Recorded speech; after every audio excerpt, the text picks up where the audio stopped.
Do we know for a fact that Jesus rose from the dead? Whenever I express doubt about that, I often hear the same response from Christians. If the disciples made up the story, why would they be willing to die for a lie? It's a powerful question, but it rests on a lot of assumptions. In this video, I want to take a closer look at the popular claim that Jesus' disciples were killed as martyrs because they had witnessed his resurrection. This idea is often presented as if it's obviously true, but when we examine the evidence more closely, the historical foundation is much shakier than most people realize. Spoiler alert! Nowhere in any of our earliest sources does it clearly say that a disciple was killed for preaching the bodily resurrection of Jesus. Hello my friends, this is Shen from Mindful Living. Welcome to the channel. I went to a Christian college and later attended a graduate school for biblical studies. And during all those years, I don't recall a single professor ever walking us through the actual sources behind the martyrdom stories of Jesus' disciples. It was just assumed, taken for granted. Church tradition was the catch-all answer, but nobody looked into it carefully. So if you are a Christian and you have never been taught how we supposedly know the disciples were killed for their faith, you are not alone. Chances are your pastor hasn't looked into it either. But if you are curious and willing to go deeper, stick around. I'll show you what I've discovered. And I'll be honest, even after years of theological education, what I found was shocking. Let's start with a basic question. What does it actually mean to die as a martyr? Does simply being religious and getting killed make someone a martyr? Clearly not. If a religious person is murdered during a robbery, their death probably has nothing to do with their beliefs. So to classify a death as martyrdom in a broad sense, I think we can agree on two basic criteria. 1. The person was killed because of their religious beliefs, and 2. They were willing to face death rather than abandon those beliefs. On those grounds, many people throughout history, Christians or not, could rightly be called martyrs. But that's not really what Christians mean when they bring up the deaths of Jesus' disciples. They are making a much more specific and much more ambitious claim that the disciples were eyewitnesses of the resurrection and that they chose to die rather than deny that testimony.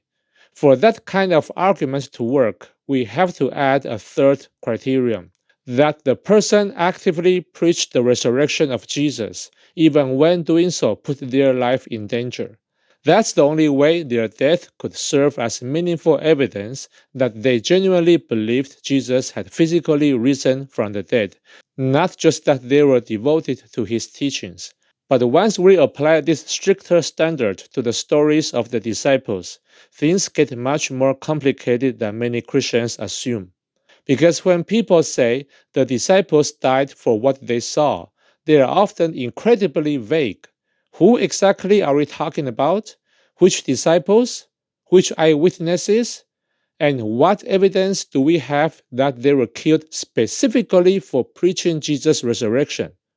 It might surprise you, but we actually have very little historical evidence that most of the 12 were martyred, let alone martyred for testifying to the resurrection. In fact, for most of them, we don't even have reliable records about how they died. What we do have are later legends, often written a century or more after the fact, stories filled with fantastical and even absurd details. And even in those stories, we rarely find anyone saying these disciples died for proclaiming that Jesus physically rose from the dead. Let's take Andrew as an example. The earliest source we have for his martyrdom is in the Acts of Andrew, written in the late 2nd century, well over 100 years after Andrew would have died. Other sources that mention his death, such as medieval martyrologies and later church traditions, come much later, and most of them depend directly on the Acts of Andrew. Crucially, there are no 1st century sources, no eyewitness accounts, and no independent corroboration for how Andrew died. And even in the Acts of Andrew itself, Andrew isn't executed for preaching the resurrection. He is crucified because he convinced the Roman proconsul's wife to abstain from having intimacy with her husband. In other words, his death in that story has more to do with disrupting a marriage than with testifying to a historical resurrection. Take another example, Philip. The earliest full account of his death comes from the Acts of Philip, a 4th century apocryphal text written at least 2 centuries after his time. That's the first narrative we have for how he died. And like Andrew's story, it's clearly legendary, filled with talking animals, magical battles, and other fantastical elements. And again, the reason given for his death has nothing to do with the resurrection. In the story, Philip is crucified for converting the proconsul's wife and persuading her to abandon idol worship. The resurrection of Jesus is barely mentioned, if at all. So far, we have looked at 2 disciples, and in both cases, the pattern is clear. The earliest sources are late, unverifiable, and not focused on the resurrection. And when we turn to the other, less prominent disciples, the pattern just repeats itself. The stories are written much later, often centuries after the fact, and filled with strange or miraculous elements that make them difficult to take as reliable history. To make matters worse, many of the accounts contradict each other. Take Simon the Zealot, for instance. In some Eastern traditions, he preaches in Persia or Armenia and is martyred there. In Western traditions, he ends up in Britain or dies peacefully in Jerusalem. These accounts don't just differ, they can't all be true. So when Christians say the disciples must have died for their testimony, we have to ask, which version of the story are we even supposed to believe? Now let's turn to one of Jesus' core disciples, James, the brother of John. His death is actually recorded in the book of Acts, making it one of the very few cases where we have a biblical reference to a disciple being killed. But let's not forget the third criterion we established earlier.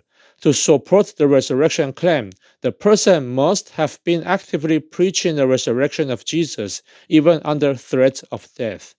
So, while James may qualify as a martyr in a general sense, his death doesn't help us assess how sincerely he believed in a bodily resurrection, because we are not told anything about that.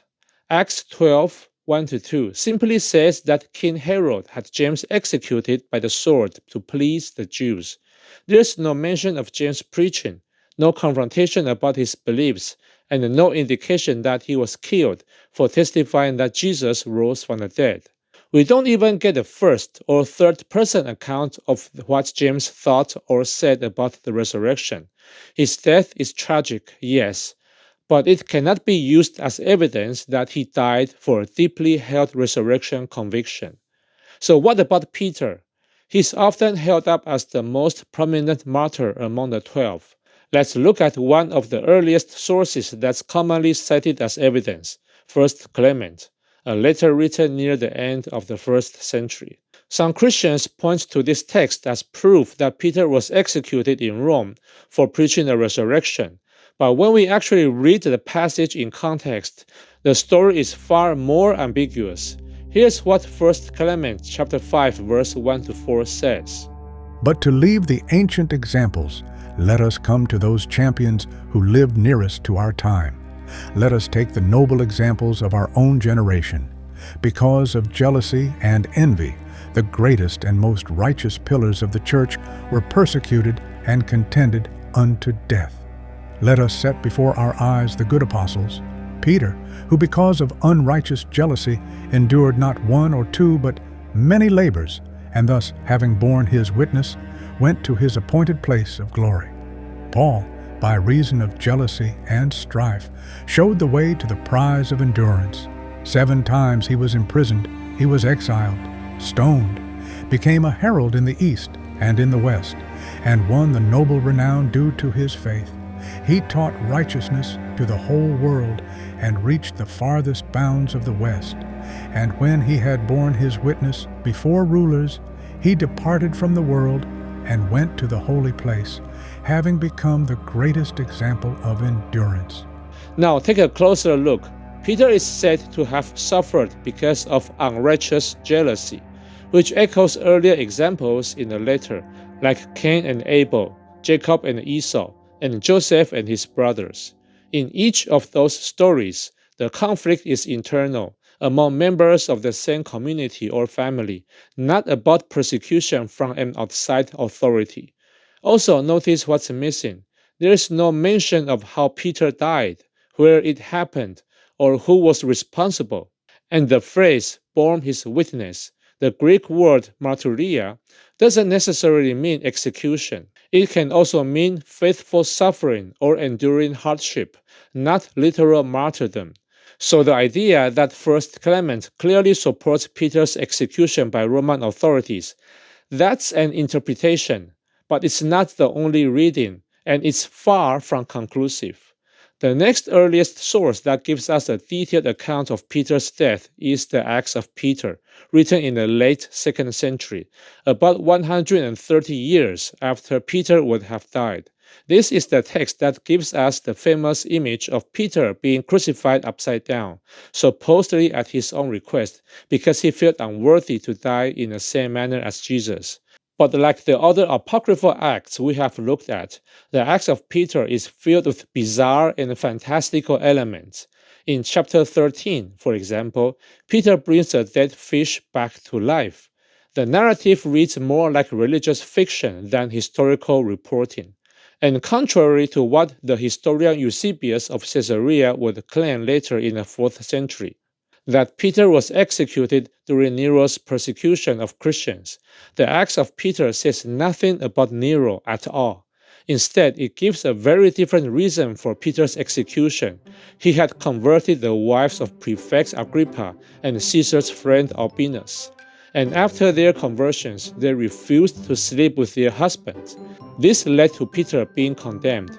Do you notice a pattern emerging here? Of all the reasons these apostles could have been executed, it's not for proclaiming a risen Christ, it's for interfering in other people's marriages. Time and again, they are portrayed as converting Roman officials' wives, who then refuse intimacy with their husbands, leading to outrage and retaliation. That's a far cry from the image many Christians like to present: faithful eyewitnesses who stood firm under pressure and died rather than deny the resurrection. The stories we actually have paint a very different picture. Another figure often brought up is James, the brother of Jesus. His death is mentioned by the Jewish historian Josephus in Antiquities of the Jews, Book 20, written around 93 to 94 CE. Josephus reports that James was stoned to death during a brief political window when the Roman governor was absent. But importantly, Josephus doesn't say James was killed for preaching the resurrection, or even that he preached at all. Over half a century later, the Christian writer Hegesippus gives a much more dramatic version of events. Writing around 160 to 180 CE, he claims that James was thrown from the temple, stoned, and then beaten to death with a club, all because he refused to deny Jesus. Then, in the late 2nd or early 3rd century, Clement of Alexandria repeats a version of this story, but again with different details. These later accounts don't line up with each other or with Josephus, and given the timing and the tone, they appear more like legendary embellishments than historical reports. Yes, James is mentioned in 1 Corinthians 15:7 as someone to whom the risen Jesus appeared, but that's a single passing reference, and it comes from Paul, not from James himself. We have no first-hand account of James ever claiming to have seen the risen Jesus, and no contemporary evidence that he was executed for preaching the resurrection. So while James may have died for his religious convictions, the idea that he died for testifying to the resurrection is built on uncertain and conflicting sources, not on solid historical evidence. Now, I could go on and walk you through the deaths of the remaining disciples one by one, but honestly, you'd probably get bored. That's because the pattern is the same every time. The sources are late, usually written long after the fact. The stories are often contradictory, legendary, or theologically motivated.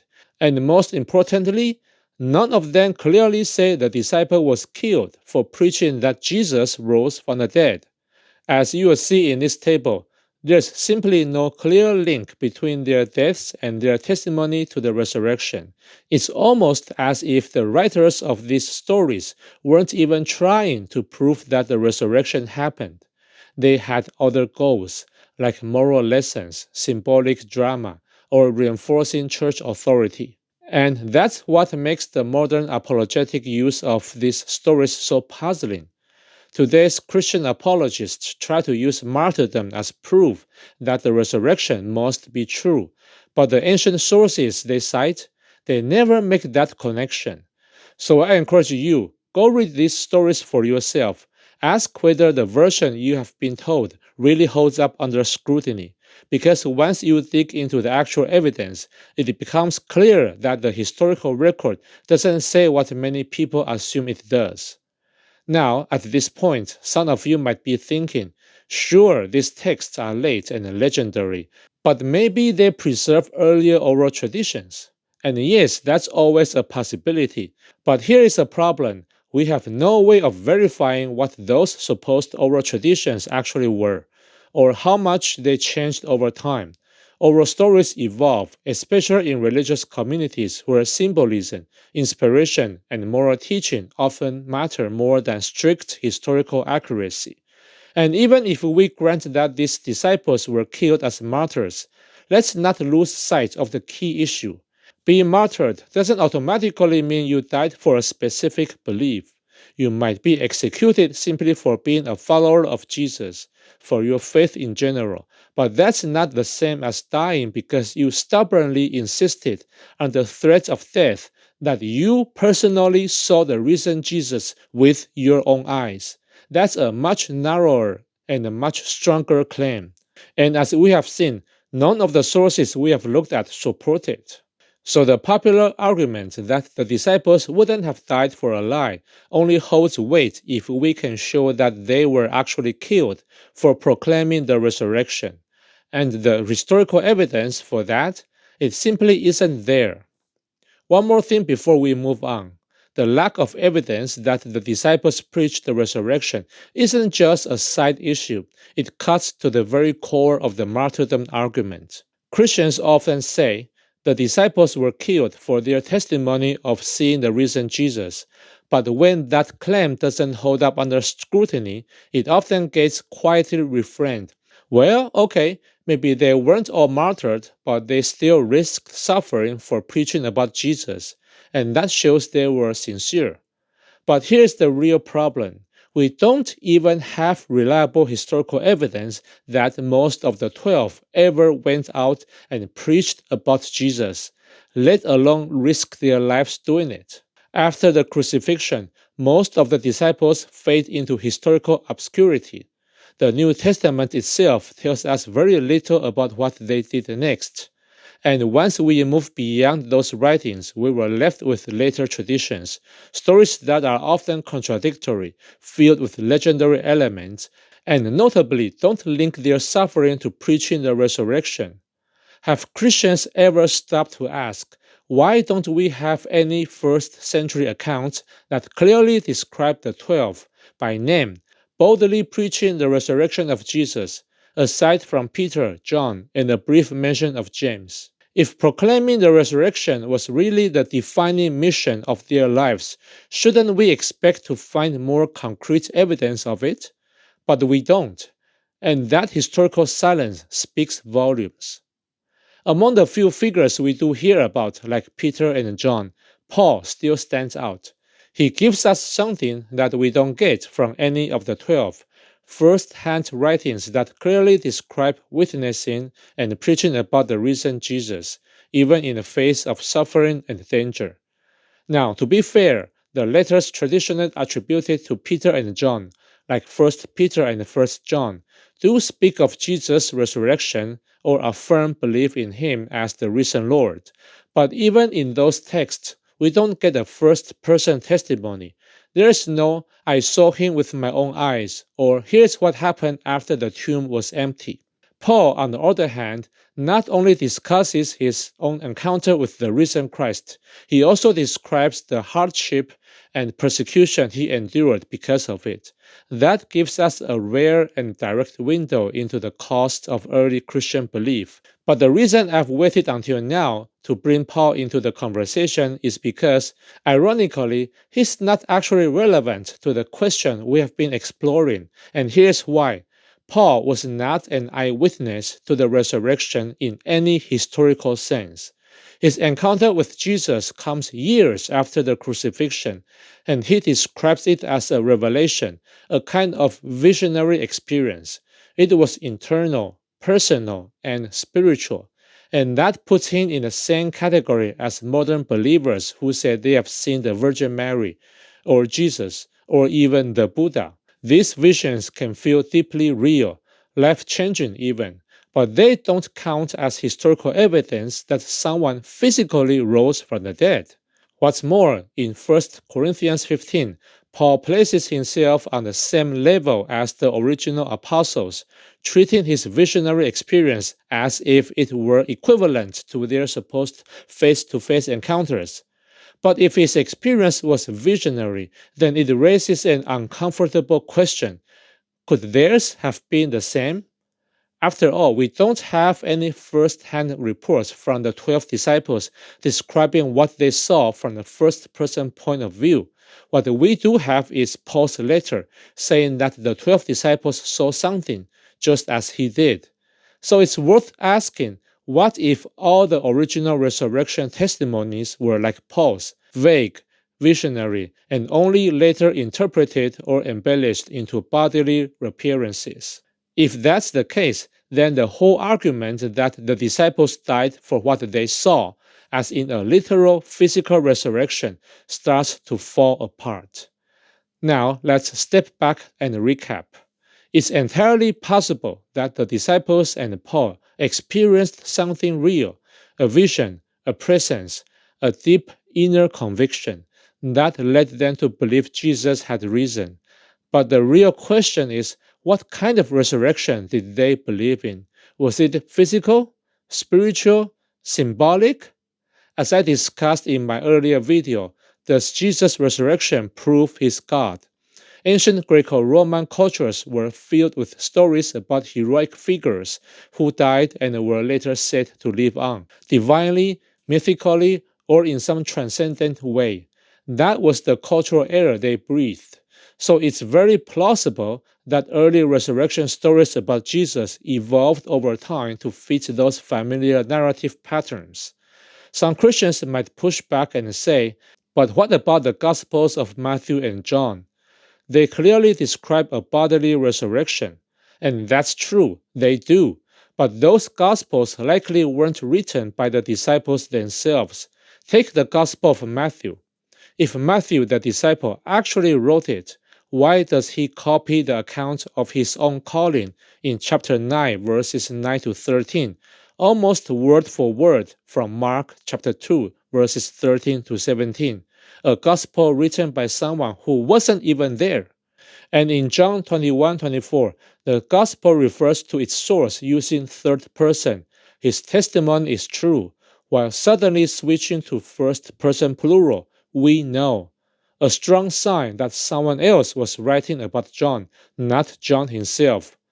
But let's say, for the sake of argument, that Matthew and John and the rest of the disciples did claim to see a bodily resurrection.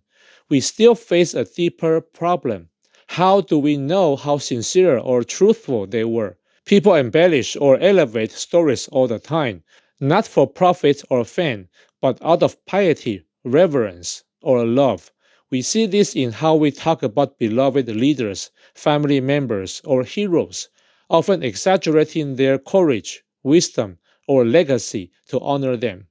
Without contemporary historical records showing that these disciples were willing to die specifically for claiming that Jesus physically rose from the dead, we can't be sure what they truly believed or how much of the story was reshaped over time. And that's the whole reason Christians appeal to martyrdom in the first place, because they know that without the pressure of death, testimonies don't carry the same weight.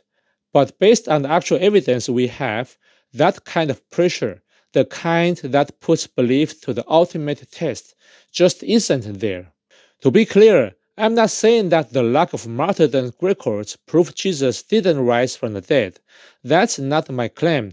What I'm saying is this: Christians should stop appealing to the disciples' martyrdom, or even their willingness to suffer, as evidence for the bodily resurrection, because the historical support for either claim just isn't there.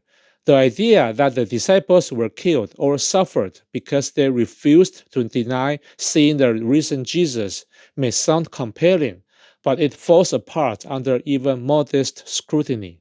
We don't have reliable first-century evidence that most of the 12 ever went out preaching the bodily resurrection of Jesus, let alone that they were persecuted or killed for doing so. So when Christians say they were willing to suffer for what they saw, we have to ask, what's the actual basis for that claim? Where are the sources that show they preached the resurrection under threat of violence or death? For most of the 12, the answer is simple: there are none. Now, that doesn't mean Christians have no reason to believe in a resurrection. There may be other arguments worth considering, but this argument, the claim that the disciples' suffering or martyrdom proves the resurrection, doesn't hold up. And if we really care about truth, then we should be willing to re-examine even the arguments that feel the most comforting and ask whether they are truly grounded in evidence or simply inherited from tradition. Before we wrap up, I want to take a moment to address a popular phrase that often comes up in these discussions: who would die for a lie? It sounds powerful, doesn't it? But when you really think about it, it's not as airtight as it seems. Just to be clear, I am not accusing Jesus' disciples of lying. From the beginning, I've said they may have been completely sincere, but sincerity doesn't rule out the possibility of self-deception or even intentional deception for what someone believes is a good cause. The idea that no one would die for a lie simply isn't true in all cases. Human behavior is complex. People don't always act logically. Take cult leaders like Marshall Applewhite of Heaven's Gate or Jim Jones of Jonestown. These men led their followers and in the end themselves into death. Do we really believe they sincerely thought all their claims were true? It's far more likely that they died for lies they helped invent, because they were too invested, too entangled, or too proud to turn back. Some people maintain lies under pressure because they want to leave behind a legacy. Others double down because they can't bear to lose face in front of their community. And in religious contexts, there's often a deeper motive. Some genuinely believe that God approves of bending the truth if it's for a greater spiritual good. I once had a pastor friend tell me it's okay to exaggerate your personal testimony if it helps lead others to Christ. And I have seen cases where church abuse victims were told to stay silent and pretend nothing happened, because exposing the truth would hurt the ministry. These aren't examples of martyrdom, of course, but they do show how religious conviction can justify deception. When people are emotionally or spiritually invested, they may be willing to lie or let others suffer if they believe it serves a sacred cause. So when someone says no one would die for a lie, we need to pause and ask, what do we really know about their motives? How strong is the evidence? Because as we have seen, that phrase assumes too much about human nature and not enough about how far religious devotion can go. So let's bring it all together. I am not saying that the disciples were liars. I am not saying Jesus didn't rise from the dead. What I am saying is this: the popular Christian claim that the disciples' willingness to suffer or die proves the bodily resurrection doesn't hold up under scrutiny. The historical evidence for their martyrdom is thin, inconsistent, and often rooted in legend, not history. And the idea that they were willing to suffer for their belief, For most of them, we don't even have reliable evidence that they preached the bodily resurrection in the first place. The slogan, "Who would die for a lie?" might sound persuasive, but real life is more complicated. People do lie for lies, sometimes knowingly, sometimes not. Some die to protect a legacy, others to serve a cause they believe is bigger than truth itself. And in religious communities, people can and do justify deception if they think it serves the will of God. So yes, sincerity matters, but sincerity is not the same as historical accuracy. If Christians want to defend the resurrection, they are welcome to, but this particular argument, the appeal to martyrdom and suffering, just isn't strong enough to carry that weight. It's time to let it go. If you found this video helpful, feel free to like, share, and subscribe. And check out my earlier video, Does Jesus' Resurrection Prove He's God? In it, I explore how Greco-Roman myths and cultural expectations could have influenced and shaped early resurrection beliefs. Thanks for watching, and I'll see you in the next one.